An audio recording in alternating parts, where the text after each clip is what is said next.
मित्रांनो, एक नवीन ट्रिक बघा, 5 सेकंदात उत्तर येईल. एक सायकल स्वार 10 मिनिटात 2 किलोमीटर अंतर पार करतो तर त्याचा ताशी वेग किती आहे? बघा, शॉर्ट मेथड 10 मिनिटात 2 किलोमीटर. तर मी इथं लिहितोय 10 मिनिटामध्ये 2 किलोमीटर. तर हे बघा लिहिलंय 2 किलोमीटर. आपल्याला म्हटलं ताशी वेग सांगा.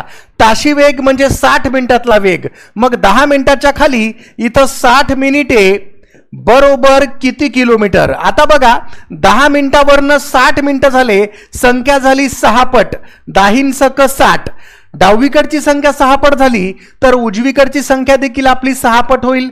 म्हणून 2 गुणाकारात 6 तर बेसख 12 किलोमीटर. आपल्या प्रश्नाचं उत्तर ऑप्शन क्रमांक डी मध्ये. अशा ट्रिकचे दररोज फ्री लाईव्ह क्लासेस मी याच चॅनलवर घेत आहे. त्यासाठी व्हिडिओच्या खाली जे सबस्क्राईब बटन आहे त्याला पटकन सबस्क्राईब करून घ्या. रोज तुम्हाला अशा पद्धतीच्या ट्रिकचं लाईव्ह क्लासचं नोटिफिकेशन येईल.